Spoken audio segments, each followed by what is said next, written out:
আশঙ্কাজনক হারে বেড়েই চলেছে সীমান্ত হত্যা। গত বছরই নিহত ৪৫ জন। কুড়িগ্রামের ফেলানী হত্যার ৫ বছরেও ন্যায় বিচার পায়নি পরিবার। বিদেশে বাংলাদেশকে দরিদ্র দেখিয়ে সাহায্য এনে আত্মসাৎ করেছে বিএনপি জামায়াত। কৃষি স্বর্ণপদক বিতরণ অনুষ্ঠানে প্রধানমন্ত্রী। বগুড়ায় শিয়া মসজিদে হামলার ঘটনায় জেএমবির সম্পৃক্ততার বিষয়টি নিশ্চিত করেছে পুলিশ। দিনাজপুরে ৬টি নাশকতার ঘটনার তদন্তে অগ্রগতি। জাসদ নেতা কাজী আরেফ হত্যা মামলায় মৃত্যুদণ্ডপ্রাপ্ত ৯ আসামির মধ্যে ৩ জনের ফাঁসি আজ রাতেই। রায় কার্যকরের সব প্রস্তুতি সম্পন্ন। এবং আগামীকাল থেকে শুরু হচ্ছে বিশ্ব ইজতেমার প্রথম পর্ব। প্রস্তুত ময়দান। দেশ বিদেশ থেকে আসতে শুরু করেছেন মুসল্লিরা।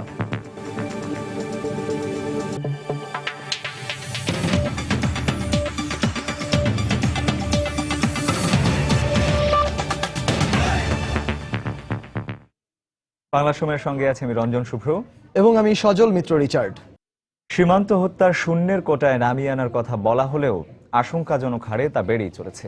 ৫ বছরের মধ্যে বাংলাদেশ ভারত সীমান্তে গত বছর সবচেয়ে বেশি ৪৫ জন নিহত হয়েছেন। নিরাপত্তা বিশ্লেষকদের মতো সীমান্ত ব্যবস্থাপনার আধুনিকায়নের মাধ্যমে এই হত্যা বন্ধ করা সম্ভব। অন্যদিকে পররাষ্ট্র বিশ্লেষকরা বলছেন দ্বিপক্ষীয় যোগাযোগ বাড়ানোর মাধ্যমে সীমান্তে উত্তেজনা কমানো যেতে পারে। কামরুজ্জামান মামুনের রিপোর্ট। বাংলাদেশের সাথে সবচেয়ে দীর্ঘ সীমান্ত এলাকা রয়েছে ভারতের। দৈর্ঘ্যে ৪,০৯৬ কিলোমিটার। আর এই বিশাল সীমান্ত বুকে বড় বিস্ফোরণের নাম সীমান্ত হত্যা। বিভিন্ন মানবাধিকার সংস্থা, আইন ও সালিশ কেন্দ্রের তথ্য মতে বিএসএফ কর্তৃক ২০১০ সালে ৭৪ জন, ২০১১ সালে ৩১ জন, ২০১২ সালে ৩৮ জন, ২০১৩ সালে ২৯ জন, ২০১৪ সালে ৩৩ জন এবং ২০১৫ সালে গত ৫ বছরের মধ্যে সবচেয়ে বেশি ৪৫ জন বাংলাদেশি নিহতের ঘটনা ঘটেছে সীমান্তে। সীমান্তের সমস্যা। বিশেষজ্ঞরা বলছেন সীমান্ত এলাকার জনগণকে নিয়ে ব্যবস্থাপনায় আধুনিকায়ন ও সীমান্তরক্ষী বাহিনীর আন্তঃযোগাযোগের মাধ্যমে হ্রাস করা সম্ভব সীমান্ত হত্যা। বাংলাদেশ এবং ভারতের মধ্যে যে পিপলস টু পিপলস যে কানেকশন আছে, জনসংযোগ আছে, তার চলাচলের ব্যাপারে এই যে চাপ, সেই চাপটা কিভাবে মোকাবেলা করতে হবে সেটি আমার মনে হয় একটি নতুনভাবে এটিকে চিন্তা করতে হবে। ভারতীয়রা বলে যে রাত্রেবেলা কারফিউ দিয়ে দেওয়া হোক। তো কারফিউ একটা আমার কাছে মনে হয় যে এটা একটা নেতিবাচক প্রস্তাব। কারফিউ দিয়ে তো আপনি দুই দেশের সীমান্ত রক্ষা করতে পারবেন না। প্রশ্ন ছিল আন্তর্জাতিক সীমান্ত নীতি ও দ্বিপক্ষীয় শান্তিকালীন সময়ের নৈতিক বিচারে এ ধরনের হত্যা কতটা যৌক্তিক। যে লোকগুলো মারা যাচ্ছে তারা বাংলাদেশের সীমানা অতিক্রম করে তাদের সীমানার ভিতরে চলে যাচ্ছে। সেক্ষেত্রে একে অপরকে ব্লেম করে এই সমস্যার সমাধান করা যাবে না। আমরা যত সম্পর্কের অন্যান্য যত বিষয় নিয়ে কথা বলি, সাধারণ মানুষ যদি সীমান্তে গুলি খেয়ে মারা যায়, সেটা যে যুক্তি দিয়ে আপনি বা যে যুক্তি দেন না কেন, বাংলাদেশের মানুষ কিন্তু সেটাকে ভালোভাবে গ্রহণ করে না এবং সেটাকে বন্ধুত্বের ক্ষেত্রে একটা প্রতিবন্ধকতা হিসেবেই তারা দেখে। ৭১-এ ভারতের সহযোগিতা বাংলাদেশকে মিত্র দেশে পরিণত করে। তবে সীমান্তে রক্তপাতে এই মিত্রতা যেন তিক্ততায় পর্যবসিত না হয় সে বিষয়ে সংশ্লিষ্টদের খেয়াল রাখার কথা জানিয়েছেন বিশ্লেষকরা। কামরুজ্জামান মামুন, সময় সংবাদ, ঢাকা। বহুল আলোচিত কুড়িগ্রামের ফেলানী হত্যার ৫ বছর পার হলেও ন্যায় বিচার পায়নি তার পরিবার। অভিযুক্ত বিএসএফ সদস্যের সর্বোচ্চ শাস্তির আশায় এখনো দিন গুনছেন তারা। এদিকে বিএসএফ এর বিশেষ আদালতে পুনঃবিচারের রায়ে অভিযুক্তকে নির্দোষ ঘোষণার পর গেল বছরের আগস্টে ফেলানীর বাবা ও কলকাতার একটি মানবাধিকার সংগঠন ভারতের সুপ্রিম কোর্টে রিট আবেদন করেন। মুমিনুল ইসলাম মঞ্জুর তথ্য, উরিবুল ইসলামের ছবি নিয়ে ডেস্ক রিপোর্ট। ২০১১ সালের ৭ জানুয়ারি ভারত থেকে দেশে ফেরার পথে ভারতীয় সীমান্তরক্ষী বাহিনী বিএসএফ এর সদস্য অমিয় ঘোষের গুলিতে নিহত হয় ১৫ বছরের কিশোরী ফেলানী খাতুন। তার লাশ কুড়িগ্রামের ফুলবাড়ী উপজেলার অনন্তপুর সীমান্তে কাঁটাতারের বেড়ার উপর ঝুলে থাকে প্রায় ৫ ঘন্টা। মেয়ে হারানোর সেই দুঃসহ স্মৃতি ফেলানীর স্বজনদের পাশাপাশি ভুলতে পারেননি গ্রামবাসীও। তার সাথে চলাফেরা করছি, তার কথা মনে হলে অনেক কষ্ট হয়। বিচারের কথা শুনি কিন্তু বিচার তো পাইলাম না। ফেলানী হত্যার ২.৫ বছর পর ২০১৩ সালের ১৩ আগস্ট ভারতের কোচবিহারের জেনারেল সিকিউরিটি ফোর্স আদালতে শুরু হয় বিচার কাজ। ১৭ দিনের মাথায় ৬ সেপ্টেম্বর অভিযুক্ত অমিয় ঘোষকে নির্দোষ ঘোষণা করে রায় দেন আদালত। ফেলানীর বাবা ও মা রায় প্রত্যাখ্যান করে পুনর্বিচারের আবেদন করলে শুরু হয় পুনর্বিচারের কার্যক্রম। 2015 সালের 2 জুলাই পুনর্বিচারের রায়ে অমিয় ঘোষকে আবারও নির্দোষ ঘোষণা করা হয়। এরপর রায় প্রত্যাখ্যান করে ভারতের সুপ্রিম কোর্টে রিট করা হয়। এই অবস্থায় মেয়ে হত্যার ন্যায় বিচারের অপেক্ষায় দিন গুনছেন ফেলানীর বাবা ও মা। বিচারটা এখন হবে কি না ওইটা সঠিক ওনারা আমাদেরকে এটা বলে না, খালি বলে যে বিচার হবে হবে। এই পর্যন্তই 5টা বছর কাটিয়ে গেল। যেদিন আমি বাইসে আছি এতদিন আমি চাইতেই থাকবো, আমি সরকারের কাছে বিচার চাইতেই থাকবো। আশা করি আমি বিচারটা পাবো। তবে আগের রায় সঠিক না হলেও এবার ন্যায় বিচার পাওয়ার ব্যাপারে আশাবাদী এই পাবলিক প্রসিকিউটর। নতুন বেঞ্চ গঠন হওয়ার পরে নির্ধারিত হবে কোন আদালতে কার নেতৃত্বে বিচারটি হচ্ছে। আমি প্রত্যাশা করি নতুন বছরে প্রথমার্ধেই এই মামলাটির নিষ্পত্তি হলে উভয় রাষ্ট্রের জন্য খুবই মঙ্গলজনক হবে। 2015 সালের 14 আগস্ট ফেলানীর বাবা ও কলকাতার মানবাধিকার সংগঠন মানবাধিকার সুরক্ষা মঞ্চের সাধারণ সম্পাদকের যৌথভাবে দাখিল করা রিট আবেদন গ্রহণ করেন ভারতের সুপ্রিম কোর্ট। সময় সংবাদ, কুড়িগ্রাম। দেখছেন বাংলার সময়। Smartphone network. বাংলাদেশকে দরিদ্র দেখিয়ে দাতাদের কাছ থেকে আনা সাহায্য বিএনপি জামায়াত আত্মসাৎ করেছে বলে মন্তব্য করেছেন প্রধানমন্ত্রী শেখ হাসিনা। দুপুরে রাজধানীর ওসমানী স্মৃতি মিলনায়তনে বঙ্গবন্ধু জাতীয় কৃষি পুরস্কার প্রদান অনুষ্ঠানে প্রধান অতিথির বক্তব্যে তিনি কথা বলেন। এ সময় তিনি আরো বলেন, বাংলাদেশ কারো মুখাপেক্ষী নয়। আগামীতে নিজের পায়ে বিশ্বের বুকে মাথা তুলে দাঁড়ানোর দৃঢ় প্রত্যয় ব্যক্ত করেন শেখ হাসিনা। কৃষিক্ষেত্রে বিশেষ অবদান রেখে চলা উদ্যোগী ব্যক্তি ও প্রতিষ্ঠানগুলোকে এবারও ভূষিত করা হলো বঙ্গবন্ধু জাতীয় কৃষি পুরস্কারে। 1420 বঙ্গাব্দের হিসেবে এবার মোট 32 ব্যক্তি প্রতিষ্ঠানের হাতে তুলে দেয়া হয় বিশেষ এই পদক। সকালে প্রধানমন্ত্রী শেখ হাসিনা উল্লেখযোগ্য অবদানের স্বীকৃতি হিসেবে 4টি প্রতিষ্ঠান ও 28 জন কৃষি ব্যক্তিত্বকে পুরস্কার তুলে দেন। গুণীজনদের হাতে পদক তুলে দিয়ে প্রধানমন্ত্রী বলেন, কৃষি অর্থনীতি সহ কোনো খাতেই বাংলাদেশের স্বাবলম্বী অবস্থান চায়নি বিএনপি। বাংলাদেশ যখন খাদ্যের স্বয়ংসম্পূর্ণ, আমাদের তখন পার্লামেন্টে শুনতে হলো, তখন বিএনপি ছিল অপোজিশনে। তারা বলে দিল যে বাংলাদেশ খাদ্যে স্বয়ংসম্পূর্ণ হওয়া ভালো না, তাহলে বিদেশ থেকে সাহায্য পাওয়া যায় না। অর্থাৎ বাংলাদেশের মানুষকে দারিদ্র রাখবে, বুভুক্ষ রাখবে, কঙ্কালসার রাখবে, আর ওটা দেখে দেখে বিদেশ থেকে অর্থ এনে নিজেরা আত্মসাৎ করে খাবে। এটাই ছিল তাদের নীতি। আমরাও পার্লামেন্টে দাঁড়িয়ে বলেছিলাম যে আমরা তো ভিক্ষুকের সর্দার হতে চাই না। এ সময় গ্রামীণ অর্থনীতির উন্নয়ন হচ্ছে উল্লেখ করে শেখ হাসিনা আরো বলেন, কারো উপর ভরসা করে নয়, বরং বাংলাদেশ নিজের সামর্থ্যেই স্বাবলম্বী হবে। গ্রামীণ অর্থনীতিটা আরো বেশি উন্নত হচ্ছে এবং আয় বৈষম্য হ্রাস পেয়েছে, ধনী দরিদ্রের ব্যবধান হ্রাস পেয়েছে। এমন একটা বাংলাদেশ গড়ে তুলতে চাই যে বাংলাদেশকে আর কখনো কেউ ওই দরিদ্র বা বিশ্বের অন্য দেশের কাছে ভিক্ষা চাওয়া দেশ এভাবে যেন কেউ আর অবহেলা করতে না পারে। বাংলাদেশ হবে বিশ্বে মর্যাদাপূর্ণ একটা রাষ্ট্র। এছাড়া আগামীতে বিশেষ অর্থনৈতিক অঞ্চলগুলোতে যুব সম্প্রদায়কে কৃষি খাতে বিনিয়োগের আহ্বানও জানান প্রধানমন্ত্রী শেখ হাসিনা। বাঙালি জাতিকে আর যেন কেউ কখনো অবহেলা দেখাতে না পারে। আমার মনে হয় আর কেউ দেখাবে না, কারণ সে শিক্ষা তারা পেয়ে গেছে পদ্মা সেতু নিয়ে। দেবাশিস রায়, সময় সংবাদ, ঢাকা। বাংলা সময় আরো থাকছে। জাতীয় বেতন কাঠামোর অসঙ্গতি দূর করার দাবিতে রাজধানী সহ দেশের বিভিন্ন স্থানের পাবলিক বিশ্ববিদ্যালয়গুলোতে শিক্ষকদের কর্মবিরতি ও অবস্থান কর্মসূচি।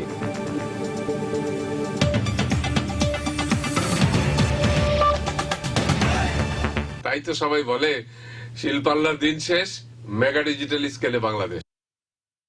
জাতীয় সমাজতান্ত্রিক দল জাসদের কেন্দ্রীয় নেতা কাজী আরেফ আহমেদ হত্যা মামলায় দণ্ডপ্রাপ্ত 3 আসামির আজ রাতে মৃত্যুদণ্ড কার্যকর করার কথা রয়েছে। যশোরে পুলিশ সুপার জানান, রায় কার্যকরকে কেন্দ্র করে যে কোনো ধরনের অনাকাঙ্ক্ষিত ঘটনা এড়াতে নিরাপত্তা ব্যবস্থা জোরদার করেছে যশোর কারা কর্তৃপক্ষ। আদালত সূত্র জানায়, 1999 সালের 16 ফেব্রুয়ারি জাসদের একটি সমাবেশে হামলা করে দুর্বৃত্তরা। এতে মুক্তিযুদ্ধের অন্যতম সংগঠক ও তৎকালীন জাসদ নেতা কাজী আরেফ সহ 5 জন নিহত হন। এই মামলায় দীর্ঘ বিচারিক প্রক্রিয়া শেষে 2011 সালে 9 জনের ফাঁসির আদেশ বহাল রাখেন সুপ্রিম কোর্ট। এদের মধ্যে 5 জন এখনো পলাতক রয়েছেন। এছাড়া একজন কারাগারে মারা যায়।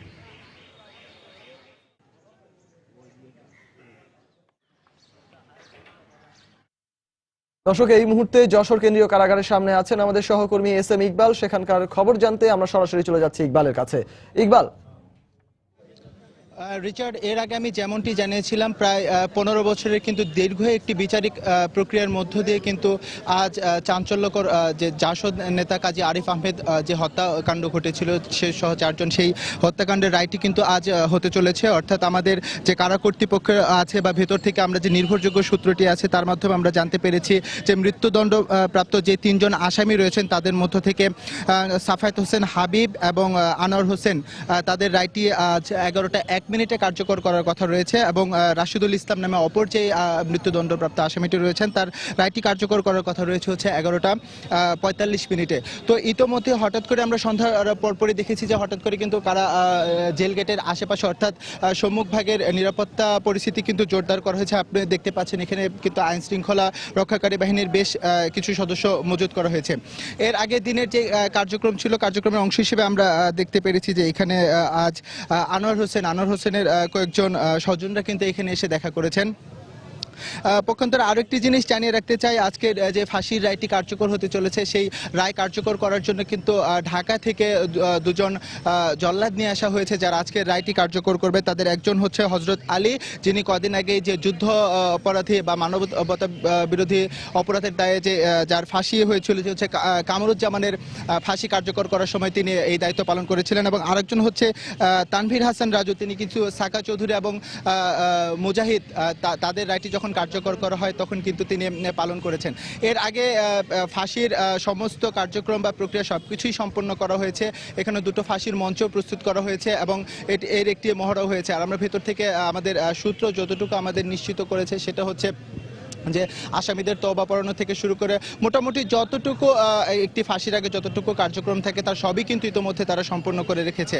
এবং আরও একটি জিনিস জানিয়ে রাখি যে কোনোভাবেই কিন্তু আজকের এই ফাঁসিটি অর্থাৎ যেটি কার্যকর হচ্ছে 11টা 1 মিনিট এবং 11টা 45 মিনিটে যেটি কার্যকর হওয়ার কথা রয়েছে সেটি কিন্তু ঠিক একই সময়ে কার্যকর হবে, অর্থাৎ 12টার পরবর্তীতে বা শুক্রবারে সেটি নিয়ে যাবে না। এবং জেল গেটের বাইরে কিন্তু একটি অ্যাম্বুলেন্স আমরা অপেক্ষা করতে দেখছি, যে অ্যাম্বুলেন্সে করে কিন্তু লাশ নিয়ে যাওয়া হবে এবং লাশ কিন্তু নিয়ে যাওয়া হবে হচ্ছে কুষ্টিয়াতে। তো রিচার্ড, এই ছিল এখানকার যশোর কেন্দ্রীয় কারাগার থেকে ছিল এখানকার সর্বশেষ পরিস্থিতি। রিচার্ড। দর্শক, আপনারা যেমনটা দেখছিলেন যশোর কেন্দ্রীয় কারাগারের সামনে ছিলেন আমাদের সহকর্মী SM ইকবাল, এবং তিনি যেটি জানাচ্ছিলেন যে জাসদের শীর্ষ নেতা কাজী আরেফ আহমেদ হত্যা মামলায় যে ফাঁসি কার্যকর করা হবে যে 3 জন আসামির, সেই ফাঁসি কার্যকর অবস্থার ঘটনার সর্বশেষ খবরাখবর। চলে যাচ্ছি পরবর্তী প্রসঙ্গে। বগুড়ায় শিয়া মসজিদে হামলার ঘটনায় জেএমবি সদস্যদের সম্পৃক্ততার বিষয়টি নিশ্চিত হওয়া গেছে বলে জানিয়েছে পুলিশ। ধর্মীয় মতাদর্শের পার্থক্যের কারণে এই হামলা চালানো হয় বলে সম্প্রতি আদালতে স্বীকারোক্তিমূলক জবানবন্দি দিয়েছে গ্রেফতার এক জেএমবি সদস্য। জেলা পুলিশ সুপার মোহাম্মদ আসাদুজ্জামান জানান, শিয়া মসজিদে হামলার মূল পরিকল্পনা গত 23 নভেম্বর শিবগঞ্জ উপজেলার 8 মূল গ্রামে এক জেএমবি সদস্যের বাড়িতে করা হয়েছিল। এই ঘটনায় গত 10 ডিসেম্বর জয়পুরহাটের সদর উপজেলার সোঠাহাট থেকে গ্রেফতার ইয়াসিন জেএমবি এ হামলা চালিয়েছে বলে আদালতে স্বীকার করে। গত 12 ডিসেম্বরের ওই স্বীকারোক্তিতে হামলায় মোট 8 জেএমবির জড়িত থাকার কথা জানায় সে। হামলার ঘটনায় এ পর্যন্ত 3 জেএমবি সদস্যকে গ্রেফতার করা হয়েছে। গত 26 নভেম্বর শিবগঞ্জ উপজেলার চককানু গ্রামের শিয়া সম্প্রদায়ের মসজিদ আল মুস্তফায় মাগরিবের নামাজের সময় হামলা করা হয়। এতে মসজিদের মুয়াজ্জিন নিহত হন এবং গুলিবিদ্ধ হন 3 জন। গত 27 নভেম্বর মসজিদের ইমাম শাহিনুর রহমান বাদী হয়ে মামলা করেন।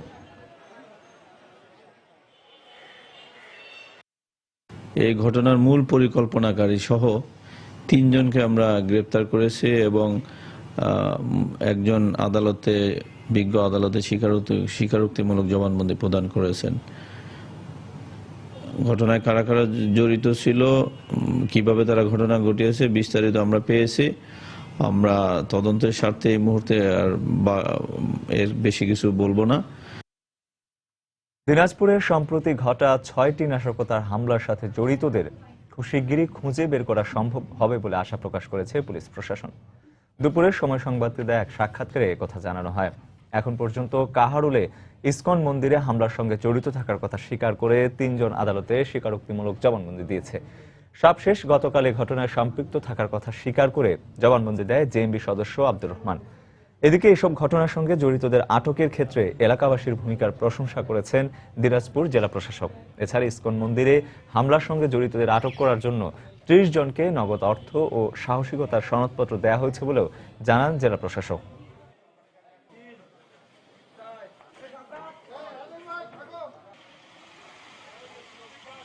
ভবিষ্যতে পুলিশের পাশাপাশি জনতা পুলিশ মিলে সন্ত্রাসী কর্মকাণ্ডকে যাতে রুখে দিতে পারে সেই প্রচেষ্টা আমাদের অব্যাহত আছে। ইস্কন মন্দিরে আমরা 3 জনকে আটক করতে পেরেছি অস্ত্রসহ। তাদের 3 জনই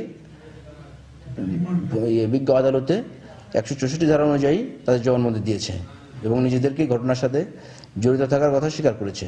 এই সংক্রান্তে আমাদের তৎপরতা অব্যাহত রয়েছে এবং আশা করি আমরা এই ঘটনার সাথে যারা জড়িত ছিল এবং তাদেরকে সমূলে আমরা গ্রেপ্তার করতে পারবো বলে আমরা বিশ্বাস করি।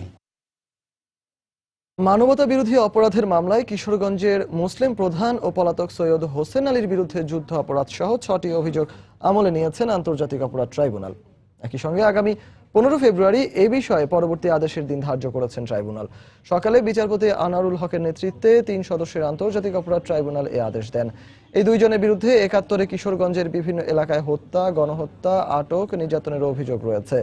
সৈয়দ হাসান আলী পলাতক রয়েছেন। একই মামলায় ব্রাহ্মণবাড়িয়ার সরাইলের এমদাদুল হক চাক্কাবলিকে কারাগারে পাঠানোর নির্দেশ দিয়েছেন ট্রাইব্যুনাল।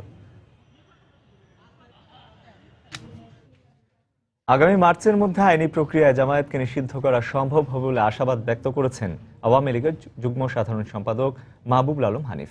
বিকেলে ধানমন্ডিতে দলীয় কার্যালয়ে ছাত্রলীগের সঙ্গে মতবিনিময় শেষে সাংবাদিকদের কথা বলেন তিনি। মাননীয় আইনমন্ত্রী বলেছেন যে জামাত যুদ্ধাপরাধী দল জামাতকে নিষিদ্ধ করার প্রক্রিয়া শুরু হয়েছে, আইনি প্রক্রিয়া শুরু হয়েছে। এটা আশা করি যে আমরা মার্চ মাসে হয়তো এই প্রক্রিয়া সম্পন্ন হতে পারে। এই জাতি 71 সালেই তো পাকিস্তানের সঙ্গে সম্পর্ক ছিন্ন করেই তো দেশ আলাদা স্বাধীন করেছে। ঈদের সঙ্গে নতুন করে আর সম্পর্ক সৃষ্টির জন্য বাংলাদেশের জনগণ খুব একটা আগ্রহী বলে আমরা মনে করি না। রাজনৈতিক স্থিতিশীলতার পাশাপাশি বিদেশে বাংলাদেশের ইতিবাচক ভাবমূর্তি ফিরে আসায় জনশক্তি রপ্তানি এবং রেমিটেন্সের প্রবাহে রেকর্ড সৃষ্টি হয়েছে। গত বছরের 11 মাসে বাংলাদেশের রেমিটেন্স এসেছে $1.5 কোটি বেশি। আর বিভিন্ন দেশে কাজের ভিসা নিয়ে গেছেন 5,55,000 শ্রমিক। বিস্তারিত জানাচ্ছেন কমল দে। প্রতি বছরই বিভিন্ন দেশ থেকে কর্মরত বাংলাদেশিদের পাঠানো টাকা বা রেমিটেন্সের পরিমাণ তুলনামূলক বাড়ছে। কিন্তু 2013 সালের শেষ দিক থেকে গত বছরের মার্চ পর্যন্ত দেশে চরম রাজনৈতিক অস্থিরতা থাকায় রেমিটেন্স পাঠানো নিয়ে অনিশ্চয়তায় ভুগছিল বিদেশে কর্মরত বাংলাদেশিরা। তবে সেই অনিশ্চয়তা কেটে যাওয়ায় গত বছরের রেকর্ড পরিমাণ রেমিটেন্স এসেছে। গত বছরের 11 মাসে রেমিটেন্স এসেছে $1,531 কোটি। 2014 সালে এসেছিল প্রায় $1,500 কোটি। দেশে একটা শান্তিপূর্ণ এবং স্থিতিশীল পরিবেশ বজায় করছে, যার জন্য জনসম্পদ রপ্তানিও বেড়েছে এবং দেশের বাইরে যে সমস্ত জনগণ কাজ করছে তারাও দেশে টাকা পাঠানোর আস্থা ফিরে পেয়েছে। রেমিটেন্সের মতো রেকর্ড সৃষ্টি হয়েছে জনশক্তি রপ্তানিতেও।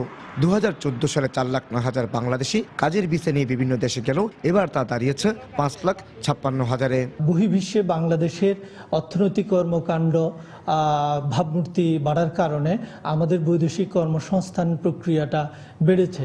তবে আটাপ নেতারা বলছেন আমলাতান্ত্রিক জটিলতার পাশাপাশি সরকারের কিছু সিদ্ধান্তহীনতার কারণে জনশক্তি রপ্তানির ক্ষেত্রে বড় ধরনের সমস্যা থেকে যাচ্ছে।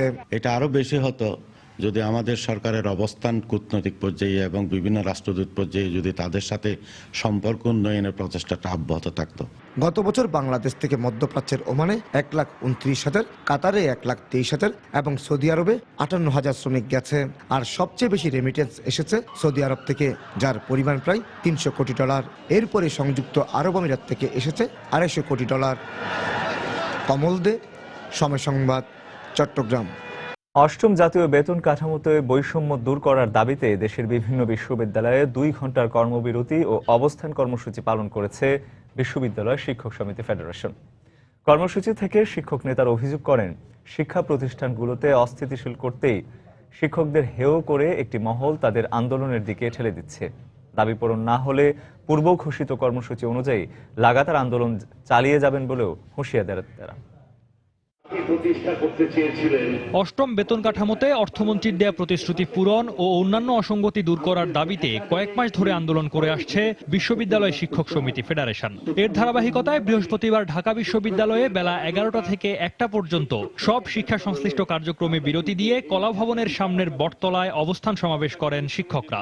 এ সময় তারা বিভিন্ন দাবি দাওয়া তুলে ধরেন। বিশ্ববিদ্যালয়ের একজন শিক্ষক হিসেবে আমি আন্দোলন করতে চাই না, আমি ধর্মঘট করতে চাই না, আমি ক্লাসরুমে থাকতে চাই, আমি গবেষণাগারে থাকতে চাই। হুঁশিয়ার করে দিতে চাই, পরবর্তী আন্দোলন যদি আমরা করি ওই কুচুক করে আমাদের বিরুদ্ধেই করব আমরা, যারা এই বিশ্ববিদ্যালয়গুলিকে অশান্ত করতে চায়। আন্দোলনে সংহতি জানিয়ে জাহাঙ্গীরনগর বিশ্ববিদ্যালয়ের শিক্ষকরা কলা ও মানবিক অনুষদ ভবনের সামনে অবস্থান নেন। তারা বেতন বৈষম্য নিরসনে নিজেদের দাবিতে অটল থাকার প্রত্যয় ব্যক্ত করেন। শিক্ষকদের কাজকে কখনো ঘন্টা দিয়ে পরিমাপ করা যায় না। যারা এই ঘন্টা দিয়ে পরিমাপ করছে তারাই ষড়যন্ত্রকারী এবং তারাই গভর্নমেন্টকে বিভ্রান্ত করছে। সেই বিভ্রান্তের ফলে আজকে 37টা বিশ্ববিদ্যালয় একযোগে বন্ধ হওয়ার উপক্রম হচ্ছে।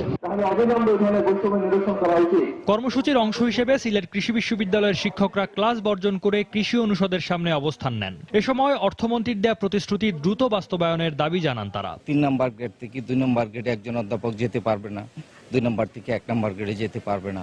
এটা সবচেয়ে বড় ধরনের একটা বৈষম্য। উচ্চশিক্ষায় যদি বিনিয়োগ না বাড়ে তাহলে কিন্তু আমাদের এবং সম্মান না বাড়ে তাহলে আমাদের রাষ্ট্রের যে ডেভেলপমেন্ট সেটি ব্যাহত হবে। এদিকে দিনাজপুরে হাজী দানেশ বিজ্ঞান ও প্রযুক্তি বিশ্ববিদ্যালয় ও বরিশাল বিশ্ববিদ্যালয়ে একই কর্মসূচি পালন করেছেন শিক্ষকরা। সৌমিত্র শুভ্র, সময় সংবাদ। বাংলার সময় আরো থাকছে। জয়পুরহাটের জামালগঞ্জ কয়লা খনিতে প্রথমবারের মতো গ্যাস অনুসন্ধান শুরু। সফল হলে বিভিন্ন অঞ্চলের মধ্যে জ্বালানি ভারসাম্যহীনতা দূর হওয়ার আশা।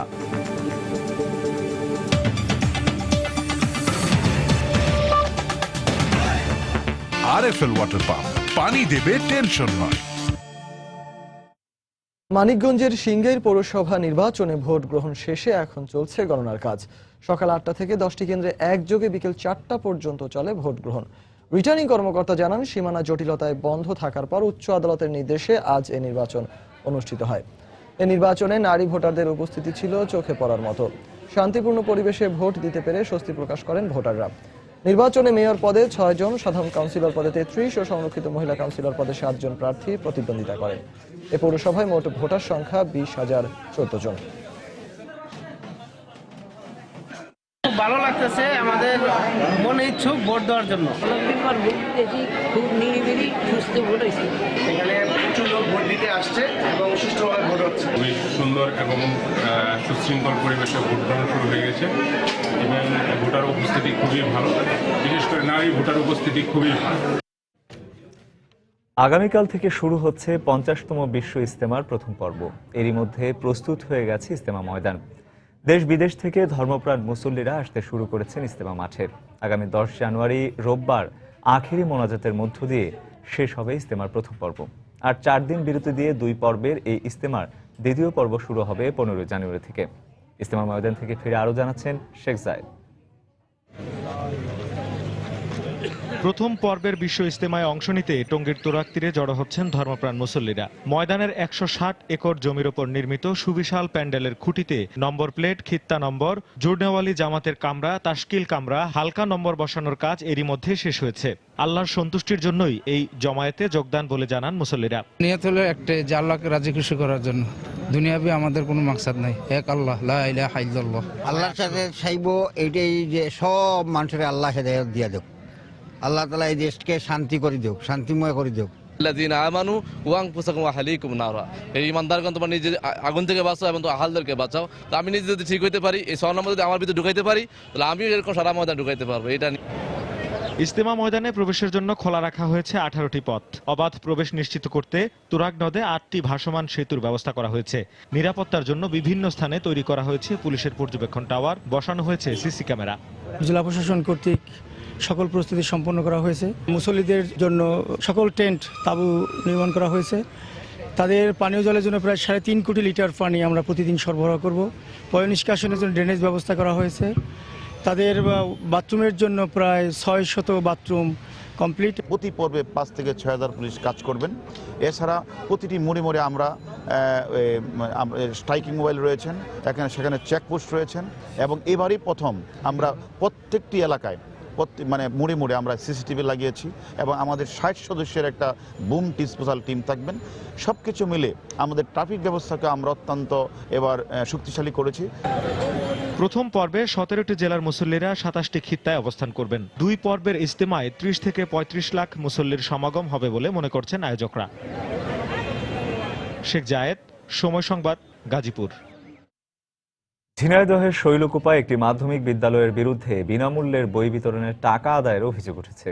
শিক্ষার্থী ও অভিভাবকদের অভিযোগ, 1 জানুয়ারি বিনামূল্যে বই বিতরণের কথা থাকলেও মরিয়ম নেসা বালিকা মাধ্যমিক বিদ্যালয়ে আজ সকাল থেকে বই বিতরণ শুরু হয়।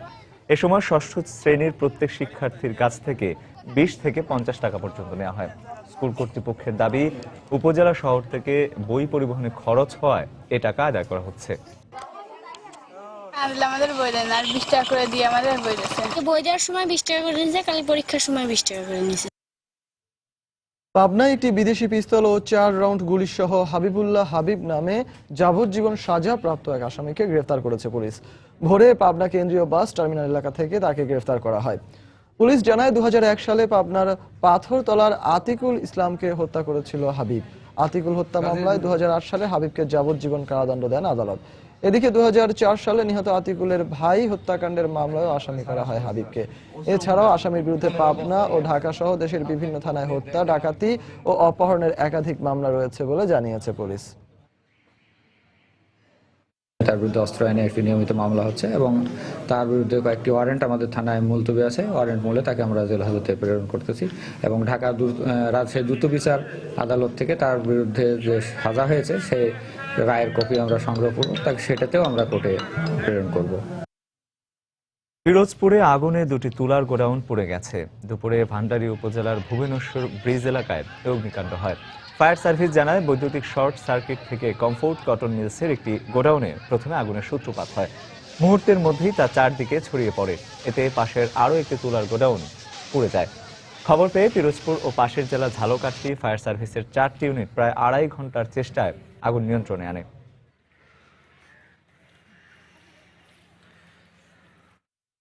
ব্রাহ্মণবাড়িয়ার আখাউড়া স্টেশনে প্রথমবারের মতো যাত্রা বিরতি শুরু করেছে ময়মনসিংহ চট্টগ্রাম রুটে আন্তনগর বিজয় এক্সপ্রেস ট্রেন। দীর্ঘদিনের দাবি বাস্তবায়ন হওয়ায় খুশি স্থানীয়রা। চট্টগ্রাম থেকে ছেড়ে আসা ট্রেনটি দুপুর 12:15টার দিকে আখাউড়া স্টেশনে পৌঁছালে আখাউড়া পৌরসভার নবনির্বাচিত মেয়র তাকজিল খলিফা কাজল এবং স্থানীয়রা যাত্রীদেরকে ফুল দিয়ে শুভেচ্ছা জানান। এ সময় যাত্রীদের মাঝে মিষ্টি বিতরণ করেন তারা। আন্তনগর বিজয় এক্সপ্রেস ট্রেনটি আখাউড়া স্টেশনে যাত্রা বিরতি করার ময়মনসিংহের সঙ্গে ব্রাহ্মণবাড়িয়ার রেল যোগাযোগের নতুন দিগন্তের উন্মোচন হয়েছে বলে জানান স্থানীয়রা। এই ট্রেনটা দেওয়ার জন্য আখাউড়াতে যে ব্যবসায়ী ভৈরব যাওয়ার যে মালপত্র কিনা আনা নেওয়া যোগাযোগের একটা ব্যবস্থা হয়েছে। ময়মনসিংহের সাথে একটা যোগাযোগ বিচ্ছিন্ন ছিল। এই ট্রেনের কারণে আমাদের ময়মনসিংহের সাথে যোগাযোগটা রক্ষা হলো। এই বিজয় ট্রেন যাত্রা বিরতির জন্য এই দীর্ঘদিনের দাবি, যেহেতু আমাদের সে দাবি বাস্তবায়ন করছে, এই জন্য মন্ত্রী মহোদয়কে আবারও পৌরবাসীর পক্ষ থেকে ধন্যবাদ জানাই। জয়পুরহাটের জামালগঞ্জ কয়লা ক্ষেত্রে প্রথমবারের মতো প্রাকৃতিক গ্যাস অনুসন্ধানের সমীক্ষা কার্যক্রম শুরু করেছে পেট্রোবাংলা। জ্বালানি বিভাগের আশা, এই প্রকল্পের সফলতা এলে দেশের অন্য কয়লা ক্ষেত্রগুলোতেও মিথেন গ্যাস অনুসন্ধান করা হবে। অন্যদিকে সরকারের এই সিদ্ধান্তকে সাধুবাদ জানিয়ে জ্বালানি বিশ্লেষকরাও আশা করছেন, এতে সফলতা আসলে দেশের পূর্বাঞ্চলের সঙ্গে উত্তর পশ্চিমাঞ্চলের জ্বালানি ভারসাম্যহীনতা দূর হবে। জয়পুরহাটের জামালগঞ্জ কয়লা ক্ষেত্র থেকে ফিরে আশরাফুল ইসলামের ক্যামেরায় বিস্তারিত জানাচ্ছেন দেবাশিস রায়। 1960-এর দশকে জয়পুরহাটের জামালগঞ্জে উন্নতমানের বিটুমিনাস জাতীয় কয়লার অস্তিত্ব নিশ্চিত হওয়া গেলেও আর্থ কারিগরি সীমাবদ্ধতা সহ নানা জটিলতায় এতদিন কোনো কাজেই লাগানো যায়নি কয়লা ক্ষেত্রটির বিশাল সম্ভাবনাকে। কিন্তু আশার কথা হলো, দীর্ঘ কয়েক যুগ পর আবারও সরব হয়ে উঠেছে জামালগঞ্জের মাটি। সম্প্রতি দীর্ঘ 16 বর্গ কিলোমিটারের এই কয়লা ক্ষেত্রে প্রাকৃতিক গ্যাসের সন্ধানে পেট্রোবাংলা শুরু করেছে কোল বেড মিথেন বা সিবিএম প্রকল্প, যেখানে ভূ অভ্যন্তরে 1100 মিটার গভীরতার 3টি কূপ খনন করে যাচাই করা হবে মিথেন গ্যাস প্রাপ্তির সম্ভাব্যতা। প্রত্যেকটা ওয়েলি আমি গ্যাস কন্টেন্টটা করব তার সঙ্গে কোলের অন্যান্য কেমিক্যাল অ্যানালিসিস করব, কিছু কিছু টেস্ট আমাদের ইন্ডিয়া থেকে ল্যাবরেটরি থেকে করাতে হবে। মিড জুন মোস্ট প্রবাবলি আমাদের পুরো পিকচারটা এসে যাবে।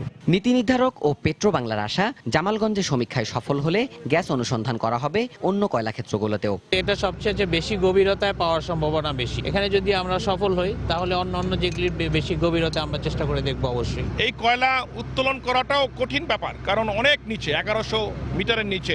এইটা এই সবচেয়ে বড় একটি কোল মাইন। এখানে যে সম্ভাবনার দিকটা হলো যদি গ্যাস পাওয়া যায় তাহলে সেটাই আমরা আন্ডারগ্রাউন্ড মাইনিং করে আমরা গ্যাস নিয়ে আসবো। অন্যদিকে দীর্ঘদিন পড়ে থাকা ওইসব কয়লা ক্ষেত্রে গ্যাস পাওয়া গেলে দেশের পূর্বাঞ্চলের সাথে উত্তর পশ্চিমাঞ্চলের জ্বালানি বৈষম্য কমবে বলে মত বিশ্লেষকদের। আমাদের যে কয়লাগুলো আছে যেগুলো আমরা উত্তোলন করতে পারবো না, সেইগুলো থেকে গ্যাসটা বার করে নিয়ে আসা এই প্রথম। আর দ্বিতীয়ত যে ভারসাম্যহীনতা আছে পূর্ব এবং পশ্চিমে গ্যাসের ব্যাপারে, সেটা অনেকটা মিটবে। ভূগর্ভস্থ কয়লার গায়ে লেপ্টে থাকা মিথেন গ্যাসের বাণিজ্যিক উৎপাদন সম্ভব হলে প্রাথমিক জ্বালানির নতুন উৎস তৈরি হবে বলেও আশা সংশ্লিষ্ট সবার। দেশে উন্নয়নের গতি ত্বরান্বিত করতে বাংলাদেশকে অর্জন করতে হবে জ্বালানি ক্ষেত্রে স্বাবলম্বী একটি অবস্থান। পেট্রো বাংলা সহ জ্বালানি মন্ত্রণালয় আশা করছে দেশের কয়লা খনিগুলো থেকে যদি মিথেন গ্যাস আহরণ করা যায় তবে জ্বালানি ক্ষেত্রে উন্মোচিত হবে সম্ভাবনার নতুন দুয়ার।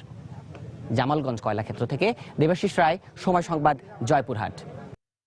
রংপুর থেকে প্রকাশিত দৈনিক যুগের আলো পত্রিকার সাংবাদিক মশিউর রহমান উৎস হত্যাকাণ্ডের সঙ্গে জড়িতদের গ্রেফতারের দাবিতে মানববন্ধন করেছেন পঞ্চগড়ের গণমাধ্যম কর্মীরা। দুপুরে পঞ্চগড় প্রেস ক্লাবের আয়োজনে ঢাকা পঞ্চগড় মহাসড়কের শেরে বাংলা পার্কের সামনে মানববন্ধন অনুষ্ঠিত হয়। এতে পঞ্চগড় প্রেস ক্লাবের সভাপতি, সাধারণ সম্পাদক সহ বিভিন্ন প্রিন্ট ও ইলেকট্রিক মিডিয়ার কর্মরত সাংবাদিকরা অংশ নেন। এ সময় বক্তারা অবিলম্বে সাংবাদিক মশিউর হত্যার সঙ্গে জড়িতদের আইনের আয়তা এনে দৃষ্টান্তমূলক শাস্তির দাবি জানান।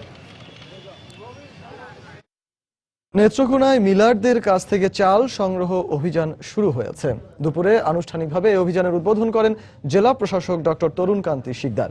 পৌর শহরের বারহাট্টায় সরকারি খাদ্য গুদামে এসব চাল রাখা হচ্ছে। এ সময় জেলা চাল মালিক সমিতির নেতাকর্মী সহ ব্যবসায়ীরা উপস্থিত ছিলেন। এবছর জেলার সরকারি খাদ্য গুদামে ৫,৭৫৮ মেট্রিক টন চাল সংগ্রহের লক্ষ্যমাত্রা নির্ধারণ করা হয়েছে। এর মধ্যে নেত্রকোনা সদর উপজেলা থেকে ২,৪৭০ মেট্রিক টন চাল সংগ্রহ করা হবে বলে জানিয়েছে খাদ্য বিভাগ।